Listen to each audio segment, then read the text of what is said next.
রাতে মায়ের হাতে রান্না করা খাবার খুব মজা করে খেয়ে রাত 10টা বাজে ঘুমিয়ে পড়লাম। সকাল হয়ে গেল, ঘুম থেকে উঠলাম না। আরামে ঘুমাবো বলে মাও ডাকলো না। দুপুর হয়ে গেল, ঘুম থেকে উঠলাম না। এবার মা অনেক ডাকলো, উঠলাম না। মা চলে গেল, একটু পর আবার আসলো। এবার অনেক ডাকাডাকির পর আমি উঠলাম না। এবার বকাঝকা শুরু করলো, তারপর উঠলাম না। এবার মা একটা থাপ্পড় দিল, তবু উঠলাম না। এবার মা হাত ধরে টান দিল, কিন্তু আমার হাত পুরো শরীর নিয়ে নড়া দিয়ে উঠলো। শরীর আমার পাথর নয়, পুরো শক্ত হয়ে গেছে। মা কিছু না বলে চুপ করে রুম থেকে বাবাকে ডেকে নিয়ে আসলো, কিন্তু বাবা আমাকে অনেক ডাকার পরও আমি উঠলাম না। এবার বাবা চোখের পানি ফেলে দিয়ে বলল, উঠে আয়, তোকে আর কোনোদিনও কিছু বলবো না। যেভাবে করে থাকতে চাস ওভাবেই থাকিস, তবু উঠে আয়, তোকে আজকে আমি ল্যাপটপ কিনে দেব। আমি অবাক হয়ে দেখছি বাবা এত করুণা করে আমাকে কোনোদিনও বলে নাই, অথচ আজ বলছে। আমি উঠে আসতে চাচ্ছি, কিন্তু পারতাছি না। ওইদিকে বাবা নানান রকম লোক দেখিয়ে বলছে, উঠে আয়। একটু পর আমার বাড়িতে অনেক মানুষ চলে আসলো। ওইদিকে মা অনেক কান্না করতেছে। মাকে কেউ সান্ত্বনা দিচ্ছে, কেউ বাবাকে, কেউ ভাইকে, কেউ বোনকে নানান রকম কথা বলে বোঝাচ্ছে। একটু পর কয়েকজন এসে আমাকে খুব যত্ন করে বিছানা থেকে নামিয়ে লোহার শক্ত খাটিয়ায় শুয়ে দিল। আমি কাঁদতাছি আর বলতাছি, পেটে খুব ব্যথা লাগছে, নামাও এখান থেকে আমাকে। কেউ আমার কথা শুনছে না। একটু পরই মানুষগুলো গরম পানি নিয়ে এসে আমার শরীরে কিছু পানি ঢেলে দিল। ইস, আমার শরীরটা পুড়ে যাচ্ছে বলে চিৎকার করছি, কেউ আমার কথা শুনছে না। আমাকে পরম যত্ন করে গরম পানি দিয়ে খুব সুন্দর করে ঢেলে ঢেলে ধুয়ে দিচ্ছে। আমি কাঁদতাছি, আমাকে গরম পানি দিও না, আমার শরীর পুড়ে যাচ্ছে।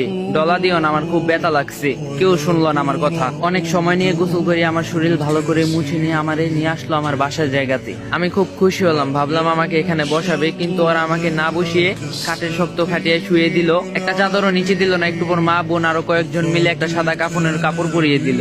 মা অনেক আদর করে আমার মুখে হাত বুলিয়ে দিচ্ছে আর কাঁদতাছে।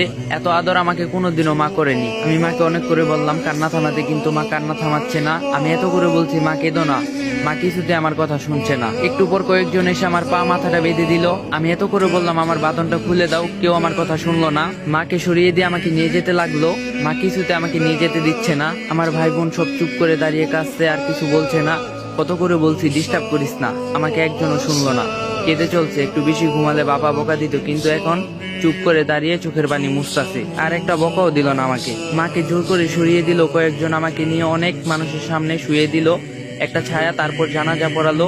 আমার জানাজা শেষ নিয়ে গেল, আমাকে একটু দূরে একটা মাটির গর্তে রেখে আসলো। বাবা আর ভাই দুজনে মিলে মাটির গর্তে নেমে আমাকে কোলে করে তুলে নিয়ে মাটির গর্তে শুয়ে দিল।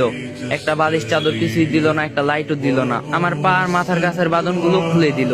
আমার উপর খুব তাড়াহুড়ো করে কিছু কাঁচা বাঁশ দিয়ে ঢেকে দিল। তার উপর কি কি দিল আমি কিছুই দেখতে পাচ্ছি না। যতই সময় যাচ্ছে মাটির গর্তে অন্ধকার নেমে যাচ্ছে। আমি চিৎকার করছি আর বলছি, আমাকে এখান থেকে বের করো, আমার খুব ভয় করছে, কিছুই দেখতে পাচ্ছি না।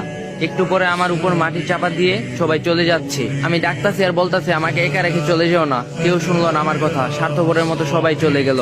আমি একা থেকে গেলাম ওই অন্ধকার কবরে। মৃত্যুবরণ করবেন না, আর রং তামসা কি বাকি আছে? আচ্ছা, আজকে আপনার বা আমার জীবনের শেষ দিন না তো? আল্লাহ তাআলা আমাদের সকলকে ঈমানের সহিত মৃত্যু দান করুক, আল্লাহুম্মা আমিন। আর সত্যি কথা বলতে এই ভিডিওটা বানাতে গিয়ে আমার নিজের চোখের পানি চলে আসছে, আর আমার শরীরটা অনেক খারাপ। আমি ঠিক মতো কথাও বলতে পারতাছি না।